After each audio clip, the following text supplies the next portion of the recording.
IVM. Hey everybody, welcome to another week on the IVM Podcast Network. I'd like to thank our sponsors, Paytm Money Upfront. Guys, we're heading into week 2 of the lockdown, and I'm sure it's been challenging for all of you, just as it's been for us. We're doing our best to make sure that we maintain our schedules, but beg your indulgence if we slip. In the meantime, if you're looking for more stuff to listen to, might I suggest you go dive into the archives. We got over 6,000 episodes of content we've created over the last 5 years, and I'm sure there's something in there that you'd love listening to. Anyway, stay safe, and let me get you started with your show.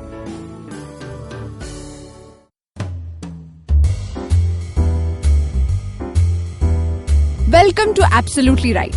This is your host Aditi Surana. Our guest today is Karthik Iyer. Karthik is a content writer, podcaster, and a sports journalist with ESPN. On his podcast, he discusses sports and movies with his best buddies. It's called Football Shootball. What a perfect name. In my initial interaction, I perceived Karthik as a quiet and slightly reserved person. Diving into a heart-to-heart conversation with him might take some work. But that's the beauty of jumping in with both feet and finding your ground, isn't it? Let's take a quick break and let's see what happens in today's session. This is the amazing story of something awesome. Once Chuck decided to start a podcast, and so he did. The end. Okay, that was a crappy story. But I've got some really cool stories over at my new show, The Origin of Things.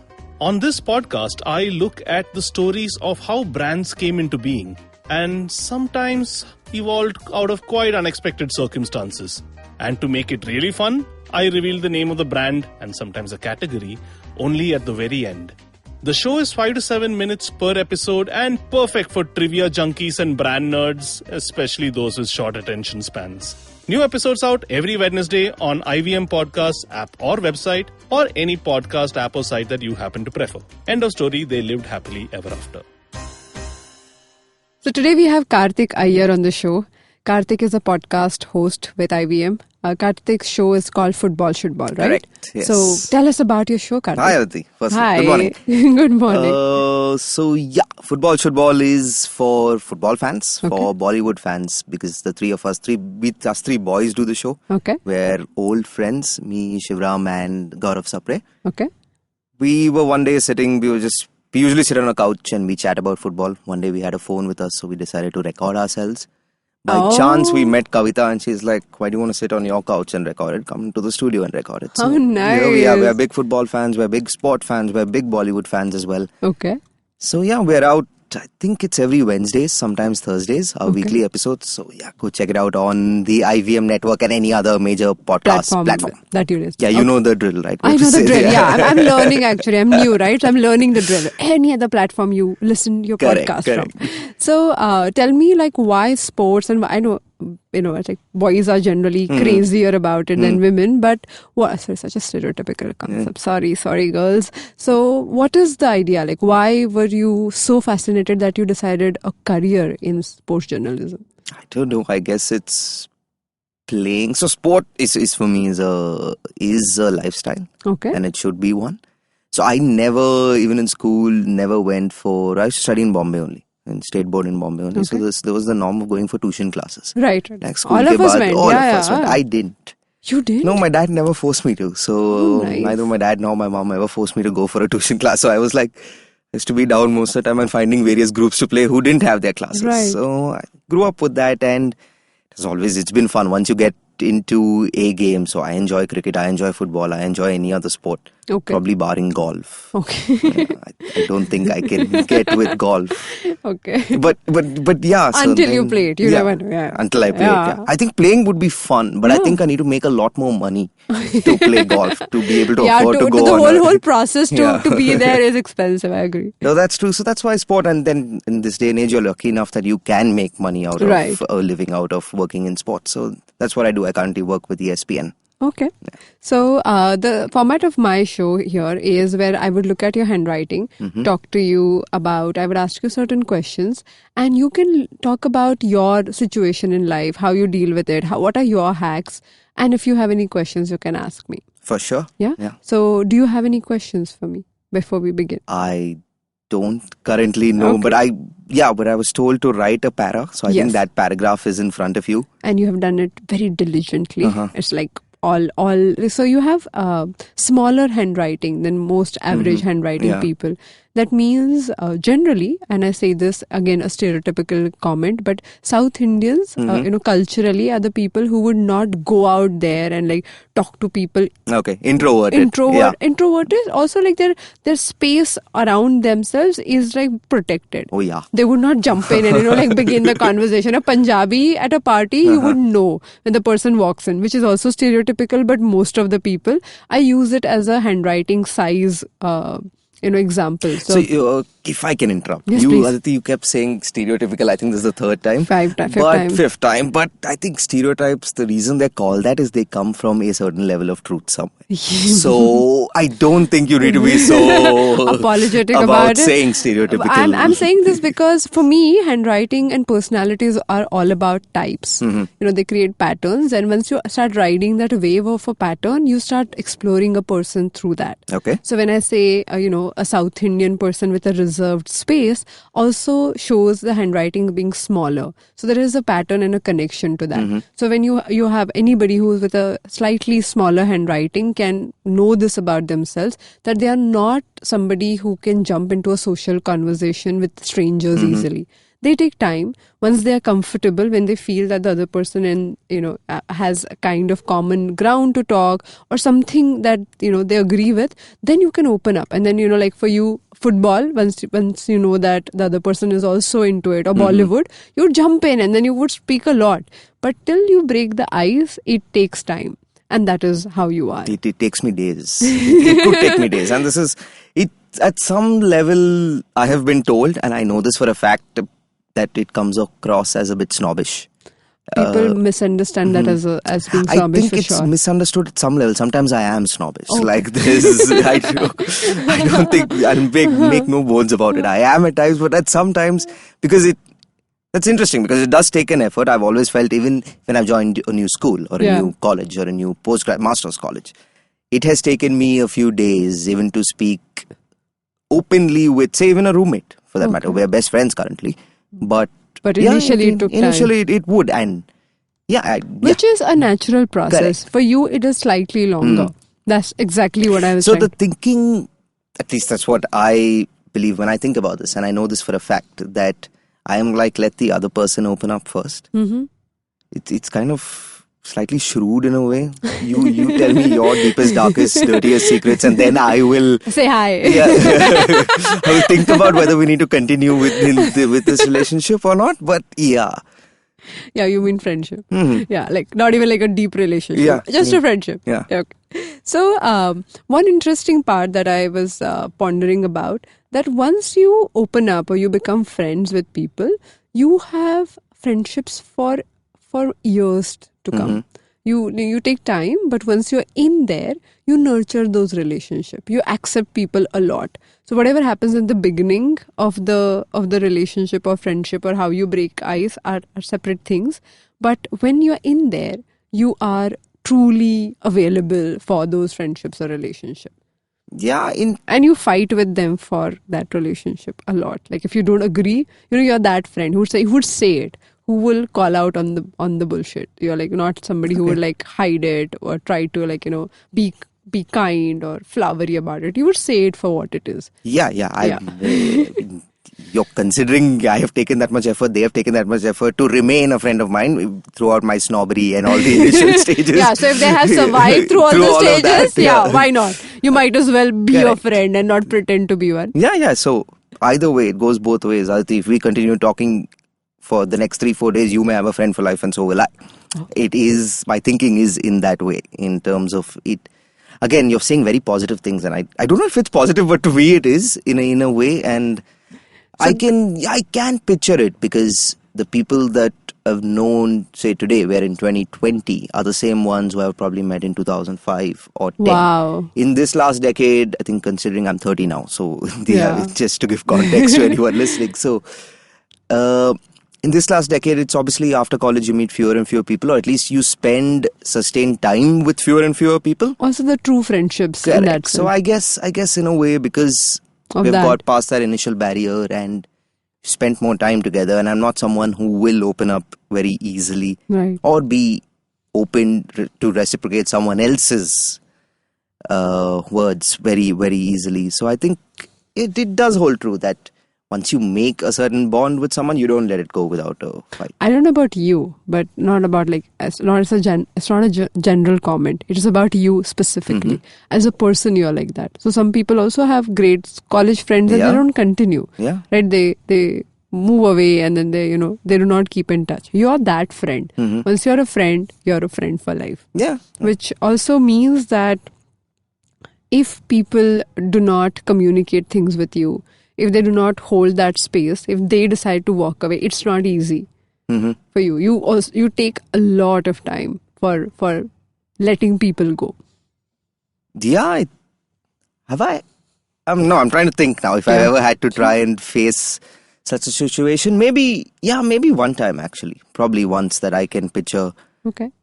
Someone who you were close to, you're not in touch with anymore. And here I'm not talking about a boyfriend or a girlfriend. I'm talking about a friend from college as well. And these I do hold.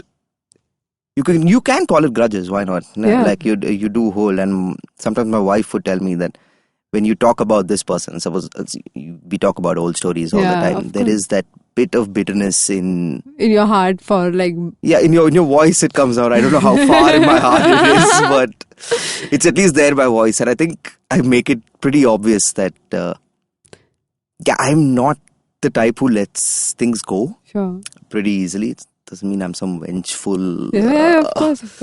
But I think when it hurts, it hurts. Okay. So Karthik, there is a space of you being your best critic. Can you explore that? Like you don't require other people to criticize you. There's a part of you which is constantly there, like as a third voice. It is, but is that, again, now thinking about it, is that the best way to be? I don't know best or worst, but the first part of it is just to explore, just to know whether that part exists or not. The very moment we realize there is a part of me that is constantly criticizing me, then we can talk about whether it is good, bad, where it helps, where it does not help. But most people have that voice. Some of us have that voice very, very strong. And that voice stands in the way of doing what we wish to do. So it's like some people have the voice, okay, if you tried this new idea, you may fall. Another voice would say, you remember you fell that time. You cannot do this. Don't go that way. So that critical voice stands in the way and kills the dreams that you have. So I'm talking about that voice to begin with. And if that voice is critical, we have to look at it for sure. I don't know. I think about what I do a lot. I try not to be critical about anything that I've done because there are always reasons for. At least I can make up reasons. It's not It's very easy to justify your own behavior, however good or bad. Every person has that. Now, if I have to think of whether my conscience or what a criticism of what I have ever done has stopped me from doing something else, I don't know. I'm not really sure of that. Yeah, I would actually go on the other side and say that no, that has never been too bothered. I do analyze what I do. Like it's probably an every daily process. Like you spend half an hour before going to bed. In fact, just thinking about the day and what have you done, what have you accomplished, what have you not. And then at a point, I think you're right when you say at a point you realize you haven't accomplished enough. That does happen. Okay. That happens, and the older you grow, it happens at a more frequent, more frequent level. Yeah. So that part is true. But whether it would stop me from doing something, I think I'm still young. I have to still figure that part out. Okay. In 10 years later, we'll probably know if it has stopped me from doing something that. So I'll call you on the show after 10 years again, yeah. of course. Yeah. So Karthik, over to you. Ask me any question and we will then build the conversation. Sure. So this graphology was interesting to me. In terms of when Kavita, our pod mother, as the guys at IVM call her here, when she told me about Absolutely Right, and she was like, we're going to start this podcast. And so then I spoke with her about a part of my childhood. My father was a graphologist. What are you saying? Yeah, so, and I was a teenager this time and he took some courses, I think, in graphology. So he used to make me write him letters. Okay. Yeah. He used to make me write him letters and, I was a moody teenager.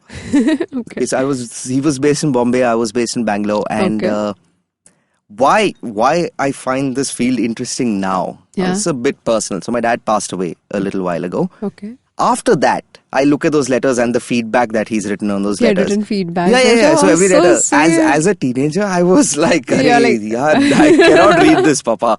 Like, what are you telling me? Like, some dot your eyes or like, I know how to dot my eyes and cross my T's now. You don't have to tell me that. But now when you look at it in that light, I think it is, which is why I was very eager to be here. I do have a lot of those letters with me, so I think it is something which is a treasure for life. Yeah, no, it is. Sometimes when I look back and see how involved our parents were, to have your child write to you, then form some feedback, send it. So just like it's such an involved parenting. Yeah, and there was feedback like your behavior is too aggressive if you write like this. I'm like, give it a rest. Get even more aggressive as a teenager at that age. But now I cherish the whatever he's written, obviously on those. I'm sure it's and the act of writing is more like I'm just taking a moment because it's so beautiful for a father to do this, to get to know his son so well. So I think he cheated me a little, by getting to know me, by making me write some... Don't say that. That makes my career a cheating career. Don't say that, please.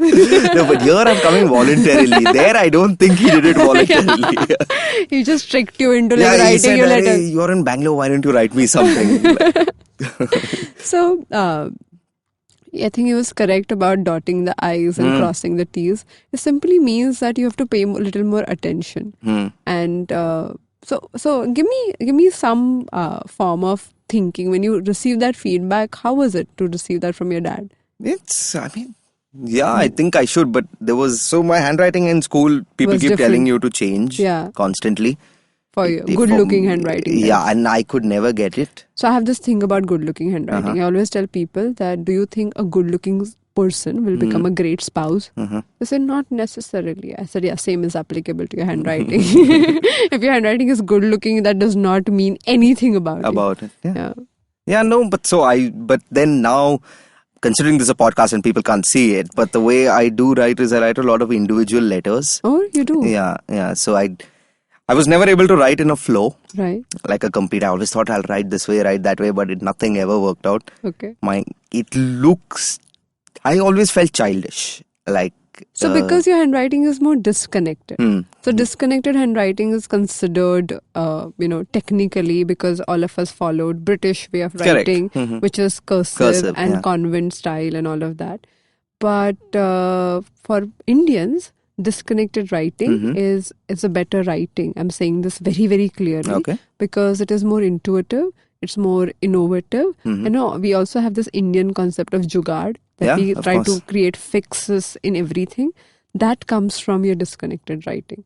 So your original, even any southern script or Devanagari script are disconnected. Correct. You then put one line on top only for Devanagari and for southern languages you don't even have that. So that's literally a form of disconnected handwriting. You rarely have connections the way English or like British writing has. So we have adapted to that and we have kind of tried being them in so many ways, including writing. But original handwriting, Indian handwriting would be more disconnected for sure. Yeah.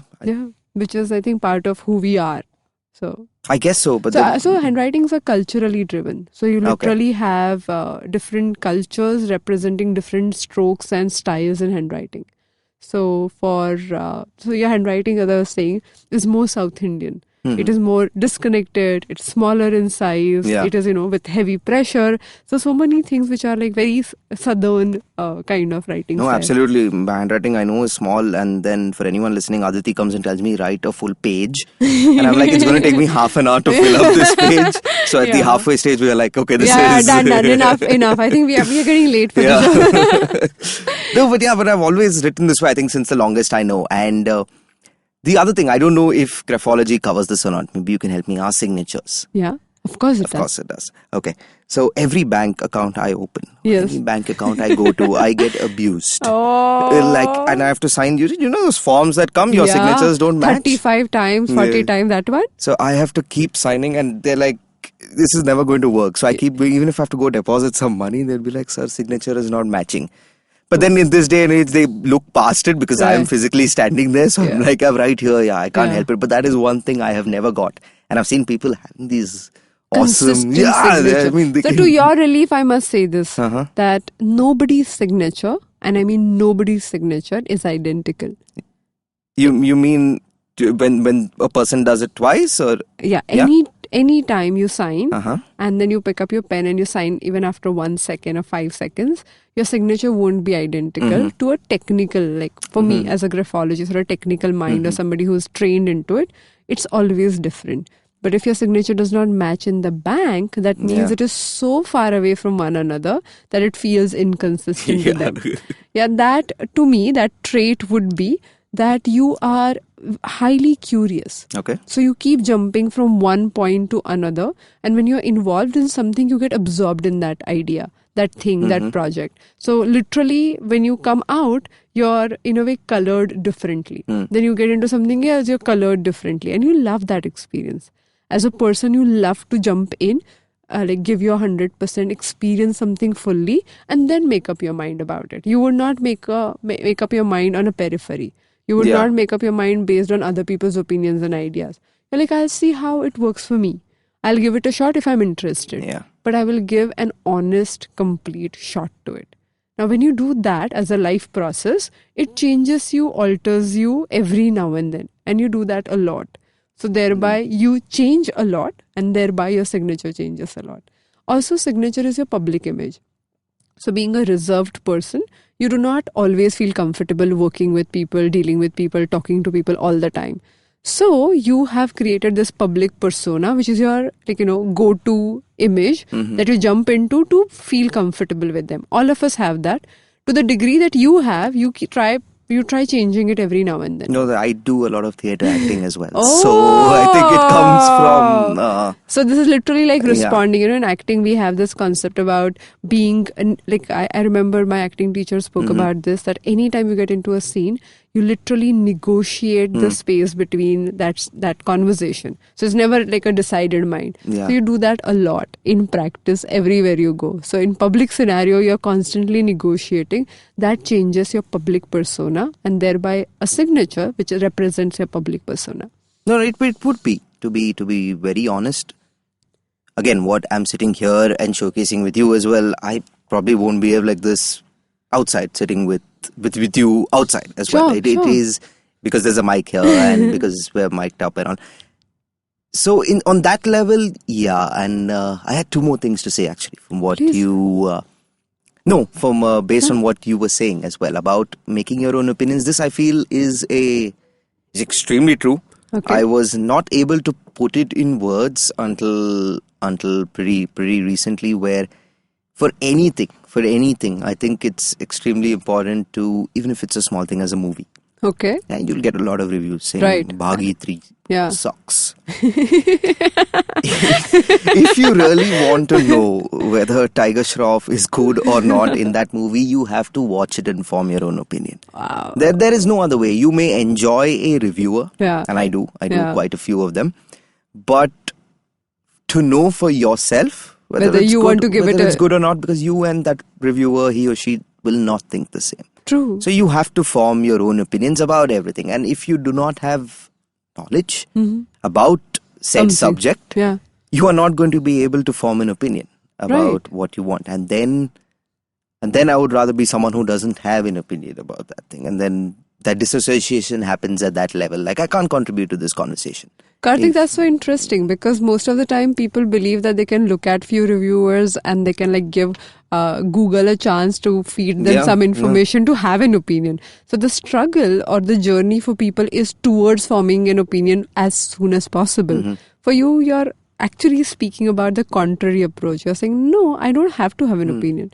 I'm okay not having an opinion instead of having a shallow one. This is a recent thing as well. That it's over the last few years. And I don't think it's recent. I think your realization of your it. Realization of it. Yeah, because from childhood you're like that. Sure, like, sure. Literally like... I think this is the introspection that comes into it. But yeah, it was actually, this is very, very topical as well. But the other day we watch a lot of movies, and me and my friends, the Oscars just happened. Oh, yeah. So... Have you watched Parasite? So here's the thing. Okay. Now, because usually we do this, and then we have like, it's probably not legal, but we have like a small pool where we'll bet and see who'll between the few of us, where we'll see who'll win. So these are now, usually we just do it because we would have watched a fair chunk. Now in this season, a few other things, and I haven't seen a single film. Oh, I also realized I missed so many of them. Like except the Joker. I haven't seen a single movie, so I was like, I'm out of this. I cannot. I really don't have an opinion this year to give. Man, so about, true. Yeah, people are clapping for Parasite, and like we don't know how to react because we have like no clue about the movie. Yeah. So that's the way it is. And the third thing about a signature. Yes. Now that you mentioned that the banks will tell you that your signature doesn't match, so it's at one point, I think it was 10 odd years ago when I was opening my account. So probably when I was 18, when I was at that age, and I had given up. So my dad is a banker, so he was very... He's a banker and a graphologist. The graphology and all was on the... No, but imagine a banker must be seeing so many signatures. I think which is why he got into it. Yeah, I did my first internship with ICICI Bank. Okay. And my job was to literally take the demat account form and get them filled. And you know how many times you have to sign. And I got like absorbed in it. Like people just wonder, like, why would I stare at the form so much? But that was my decisive moment. I said, I'm doing this for life. This is so fascinating. So banks, I guess it probably came from there. So I had given up. I was like, I'm not going to sign anymore. I just started writing my name. Okay. Just as Karthik Iyer. And I think at some level, maybe I should have just stuck with that. Okay. Then I tried going back into, because I saw everyone signing. Then cool sign. Let's now, in any college form, you just start some illegible, like it was nonsense. Like you can't, at least a signature should at some level I feel be legible. Okay. I don't get signatures that are just, I don't know, scribbling. Like, so, but yeah, that's the way. So what's the question? No, it was just an observation. That people told me that they scribble so that the signatures won't be duplicated, or they have illegible signatures, or those circles and complicated whatever designing around it. Now, I was talking to Mr. K.V. Kamath, and I asked him, people ask me this question, why the signatures are, legible, and what is the scene with banks? Do they really care? And he said his signature is very legible. So he said that's not true, If their signature is illegible, it can be copied or forged very easily. If it is legible, there are so many points where we can match or not match the signature, so we would know whether it is forged or not.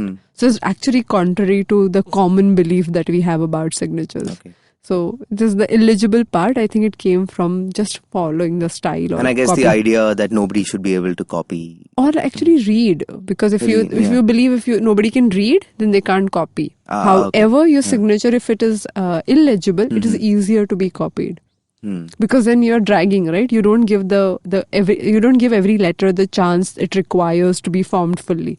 So, and then if somebody observes a pattern, that can be copied. Including you. You can't copy your own signature because you don't have forms. I don't have form. I don't have a style. It's literally, because I'm saying that because for listeners, the signature is illegible. So you kind of, you don't see the full form. I just do something there. I really don't. There's a K I know at the start, and then it's just... and it happens. The signature happens pretty much. I close my eyes. Maybe now I'm going to go to each and every bank, take out that form and just write my name there as neatly as possible. I think that will... not as neatly, like decide a style and then do that. Oh, this is tough. Why can't we just get rid of signatures? I don't understand it. What would I do professionally? Don't say that. I'm not saying writing, I'm just saying signatures. So I feel signature is like that wedding gown or that special occasion thing that, we give so much of significance to, and we know, we are told that once you sign, that's going to be a permanent signature. So with our like teenage minds, we try to do something and we stay stuck with it. Like for many people that is marriage too, but that's what happens. You can choose whatever is the best at that moment, and that remains your public image. So that significance creates all the emotions in signature. So signature is about you trying to project yourself out there socially. At the same time, it gives information about what you don't know, what you're talking to people about, what signals you're giving. So, for example, you said, people tell me I'm snobbish, but I know. But imagine if you wouldn't have known that about you. Signature would have still spoken about it. You know, we have some habits, sometimes we snap, we don't realize. The signature, being a public image, gives that information away.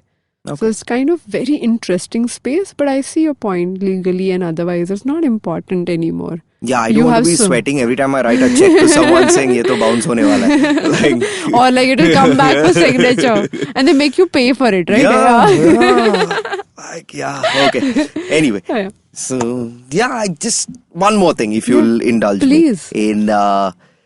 In terms of we spoke, you pointed out, based on what I've written, you pointed out a few things that, I mean, we agreed on, and like I feel that it is my personality, a lot of it. Yeah. Now, if someone has to, we'll work in reverse. If someone has to change the way they are, do you have to change and then will your handwriting change, or can it work the other way around as well? This is just for me to understand. So I believe every time, have you noticed your handwriting change from when you were in school to college? Yes. You know, it keeps changing. That's because you're constantly changing, and handwriting is like a mirror that represents what is happening within. Now, can you change the mirror image to change who you are? Not really. Probably not. That doesn't work. Yeah. But here, because it's a body and mind coordination, you can train your body in a certain way to change some parts of your thinking. Not everything. But what you're referring to is officially called graphotherapy. So graphology, graphology is where you study the graph, and graphotherapy is where you use handwriting as a reverse mechanism. So when I started very early. I was 19 when I became a professional. So I used to get fascinated by how people had some common, not incorrect strokes, but challenges. So they had common fears, they had common, issues, common anxiety points. So I said, what if I asked them to reverse it? But I didn't want to tell them because I didn't know whether it would really change or not. Right. So I didn't tell them what stroke I was changing as therapy. I just gave them some strokes and asked them to practice. To my surprise, people came back and they told me what had changed for them. How changing whatever I had given them changed them. So they did not know what I was working on, but the stories were similar. So for example, I gave you a stroke, say letter Y, and I gave it to 3 other people. You didn't know what I was working on, but all of you came back to tell me similar stories. And that blew my mind. So I have worked for last 15 years now. Oh, wow. To change certain strokes in people, to change certain behaviors. So diabetes, insomnia, anxiety, so many deep issues that people have been suffering for a very long time. They disappear. They kind of become non-existent, or they come and you can control it within like 45 days, which was for me like a great way of looking at therapy, because as a therapist, or I work as a high performance coach, you want to change a behavior, but also you want to do it in a way that you can use that new formed behavior. Right? You don't want to change it one fine day, after 5 years it would go away. So that happened with graphotherapy. Okay. So I'm a big fan of this. As a curious student of the subject, which you are, like when you're a professional, I feel you give that medicine or you give that therapy, and what comes out is fascinating. It blows my mind. So I'm curious and fascinated by this almost every now and then when I see it with people. I'm sorry, I'm becoming the questioner here, but does it upset you that people don't write enough anymore? I am on the secret mission. Yeah. I'm on the secret mission to get people to write a little bit more. Like if they journal a bit more, get to, physically writing. I feel this is one of the activities where you can't multitask. And all of us take pride in multitasking, right? We are on 5 apps at the same time. We are like, looking at 3 things. But when you do that, you're constantly training your mind. It is okay to be unavailable to, most of the things you're doing. Handwriting and writing as a skill, you require to be there. As you experienced just now. If you had to write, we were talking in the room and you were not available to us. You were writing, and if you were paying attention to us, you couldn't write. Yeah. So it's literally like being in the moment, fully being present. All the things that we talk about, as a life, I want to be mindful, all of that. Here, you have a simple act of writing, and pretty much 10 minutes a day. which can get you to be mindful in No, the I'll moment. tell you what, I'm a journalist. My living is based on Writing. writing, but I do not use pen and paper anymore. It's Of all course. about, except to maybe like in a meeting if you want to pretend like you're making some notes. That's, and you're like really interested. Yeah, that's about it. But otherwise it's a phone, your laptops. Yeah, I hear you. It's just that, if you do as a disciplined method, and how after coming all the way to eating, all the way coming to the point where we're eating fancy food and, super fast food, we're going back to organic food. It's like organic writing and pretty much becoming the ancient science of like really calming your mind. So I look at it as therapy to begin with. It's not about what you write, but the act of writing. For most people, also I would give them a question to write for 7 days. The same question, you explore it. That becomes a therapy of writing. Okay. Or if you journal you look at your day in a certain way, then that becomes therapy of writing. Okay, so there is something I follow. Again, this is a patented secret. It's not. But this is what I do every night. Okay, so there is, if I have something that's running in my head, a question that I want an answer to. It can be anything. It could be a script that I'm writing and I'm not able to go past a plot point. Okay. I will write that question on a post-it note. Okay. And I will stick it on the board of my bed where I sleep. Okay. And just keep it behind me. That's the last thing I do save for the night. And that's a brilliant thing that you do. Yeah. That's amazing for the listeners who are not aware of it. So your mind goes through multiple changes, and especially when you relax, your brain, your body is going through multiple, shifts through the night. And if you have a question that you leave yourself with, your mind is busy processing. Whatever happens through the day is processed, whether you're aware or not. And that's why mornings are fresher or not. If you're still stuck up with that previous idea, your mind is not fresh in the morning. But leaving a conscious or a desired or like a, deliberate question there, it's a great space, because when you wake up, and you tell me, do you feel more resourceful around that question? I do. And sometimes, again, this is not some deep-seated question which has like it crazy emotional matter, impact. Sometimes I write the simplest things. Yeah. Like, will my favorite football team win tomorrow? Or like, who should they play instead of whom? But it can also, sometimes it becomes a serious topic as well. And I love this. Habit has been there for about 4-5 years now. So Karthik, as we are on this topic, let me just talk about this idea of questions versus answers. Okay. We are so used to seeking answers. We are constantly looking at, I have this problem, let me fix this. I have this situation, let me find the best possible answer. And we are so busy doing that. Now, answers are definitive, answers are conclusive, whereas questions are exploratory. As a generation, or as Google has totally spoiled us. So we are like, if I have a problem, I'm going to get to my answer very quickly. Whereas exploratory way of like, okay, what would happen? I do not know. But let me just ponder about it. Or let me leave that question. Opens different perspectives. So I believe all of us are constantly operating from my limited idea of life. All of us have some idea and we keep repeating that idea again and again, and then we feel stuck. But when you use question, which is, like, what would be the best possible solution here?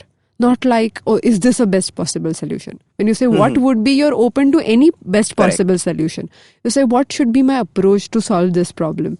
You are opening your mind to so-called nature's Google mechanism. So you literally get options which you haven't considered before. And doing it before going to bed is one of the best things to do. Yeah. It's so cool. It's like a cool hack. Like I love these mind hacks. I feel we are, whether you like it or not, as we live life, we're constantly programming ourselves. Yeah, of course. So having the hack to like know how I'm programming myself is like a little extra edge. And you're right about not even expecting definite answers. When I started this process, it started because sometimes I wanted actual answers, like a yes or a no. But now it has reached a stage where I don't need that definitive answer. I just want time to ponder about it. Maybe it happens in my sleep. Many times it does. And then you wake up with clarity of thought in a way that maybe it'll lead you towards that answer that you're looking for, but it may not be the yes or no, and that's or fine. At times the question itself drops. Yeah. Like you're like, it wasn't that significant. So you are not like bothered about it, or you're not, there's no mind space for that question left. Yeah. Makes sense. Yeah. So that's like a new hack for us to look at. So, which is your favorite character? Like in movies, which is your favorite? You're like such a Bollywood buff. Oh, Bollywood. Or any Bollywood movie. would be. So immediately when you said it, I thought Batman. Oh, okay. No, I like Bollywood. Come on. We have to. It's football, shootball, sure. right? So yeah, Bollywood. Yeah. I don't know. I think you can. No, I'm just asking like characters you identify with, like that. The Batman is that. No, for some reason you pick between Karan or Arjun. In that movie, I could go with either one. Yeah. Oh, you're like either one are good? Either one, yeah. Okay. I don't have a preference between them. Okay. That movie has always stuck with me, so yeah. Isn't it Subhash Ghai's movie? Okay, I don't know the answer to that. It's Okay, probably, I don't think, yeah, okay. But he's nodding his head there as sound engineer. Yeah. It's like, Okay. no. No, sorry, okay. Yeah. Yeah, so I don't know. I just felt, I think it's more of the movie and when they were dragged behind on horses and all. And so I felt it's a pretty cool place to be, being dragged behind. Oh, yeah? And then you die and then you come back when... And your mother is when there. she wants you, like, yeah, you're right there. So, yeah, so Karan or Arjun? Karan or Arjun. Okay. Like. So I also feel like we get influenced by characters we identify with. So Batman, let's talk about Batman. Yeah, it's... I like superheroes. I'm not one of those. I don't watch and I don't obsess over them too much. Okay. Or at least I do them in my private time and I don't speak about it. So it's one of those guilty pleasures. Superheroes. Yeah, you never know.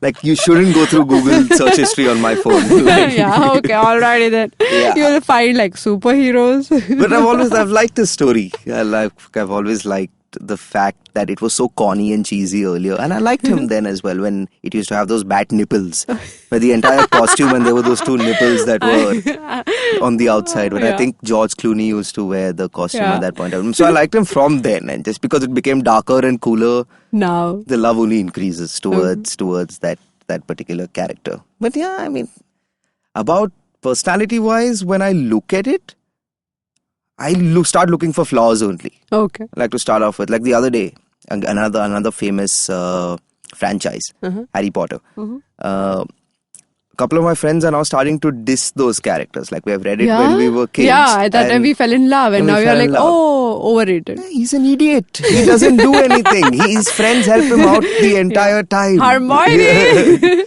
Like they're the smart ones, not this geeky guy with glasses and a scar. Yeah, makes sense.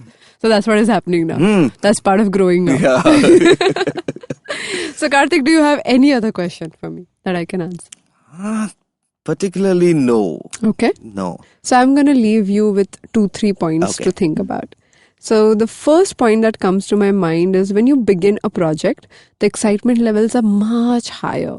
And you know that intellectually solving a problem is your creative juice. You love it. You know till the point you are in that process, you literally pick moments where you can savor those stimulations and you know that those areas. And you reach a point where you're like, yeah, okay, now my problem solving is done. The remaining execution, you're very happy to delegate. And you know, you're like, okay, now you solve it, or you do it, or you kind of execute what I have said. So if you feel caught in that detailing execution where you're not feeling stimulated, that is your point of feeling frustrated. You know, like you're done with your part of problem solving. Now you have to do the so-called mundane according the to delivery you. of That time you get like slightly frustrated. Second point is you love taking responsibilities of others on your head, especially people you love.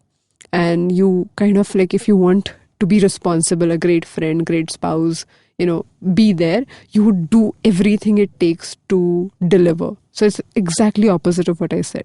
So when it is about like, you know, solving a problem, you're like, okay, solve problem, now you deliver. Whereas when it comes to relationships, it changes. So, you know, we were talking about the different persona here. Yeah. So workspace is different. But when you're responsible for a friend, you will do anything. For your spouse, you'll do anything. You'll just go out of your way to make sure it is done exactly how you thought it should be done. So that's like a contrary, but second point. It also exhausts you. Like sometimes you'll get like super tired being responsible for other people. So think about it. Okay. Yeah. Third point is you do get irritated. Oh yeah. And you do not show it, or you think you're not showing it, but that irritation on very, very small thing, not on big things. Like big things you can, like, you know, deal with. But on a daily basis, small things being all over the place, they get to you. and they get to you in a way, they build that internal frustration quite a bit. So these were the 3 points I wanted to leave you with. Which is true as well. So if people tell you that you're getting irritated and you're denying it, next time just think about it for a moment and say, probably I need to look at it. That's a good way of it, Yeah. actually. Yeah. I do deny it. Yeah, Like I know. In front of you them. probably get more irritated. Yes. Like, you think I'm irritated. What do you think about me? Yeah. I hear you. Yeah. Yeah, no, that's fair. Okay. Yeah. So, thank you so much for being on the Thank show. you too. Yeah. It was a very unusual conversation. You became an interviewer and I But then I'm a answered journalist now. Yeah, so a little bit fine. it all rolls so with give it reverse. to you now. Yeah. On that one, we give it to you. Okay, done. Thank you so much, Thank Karthik. you. Bye. Though it took some time to crack the code, it was moving to see young Karthik's letter to his father and his dad's assessment of his personality based on his handwriting. I miss those handwritten notes, aging papers, and even moments of love frozen in time. On that note, I love the hack Karthik spoke about, writing questions right before going to bed. Asking question in a correct manner is a way you can move beyond your fixed ideas, limitations, and even past references. Let's explore the absolutely right way to ask questions that can help us learn, grow, and transform. Tune in on Friday to know more about it. Till then, happy writing!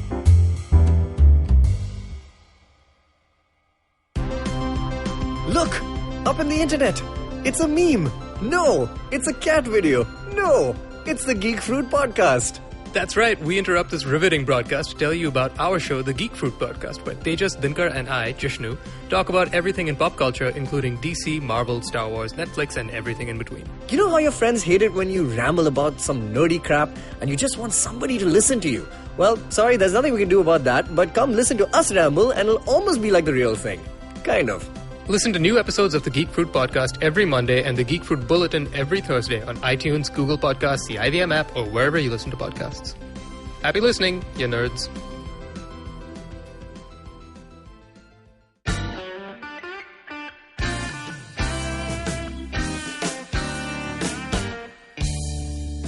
Filter coffee is a fascinating beverage. You need to pick the right beans, blend them in the right proportion, roast them to perfection, and slow brew at the right temperature to get the perfect cup. Which is exactly like great conversations as well. You need to track down the most interesting minds, get them into their zone, and settle down for an unhurried, unscripted chat. And coffee for me is always, always, always best enjoyed with friends. I'm Karthik Nagarajan, and do share my table as I meet some of the most interesting people I know and sit them down for a strong cup of coffee and an even stronger conversation. Join me every Wednesday for a freshly brewed episode. This is not frappe. This is the Filter Coffee Podcast.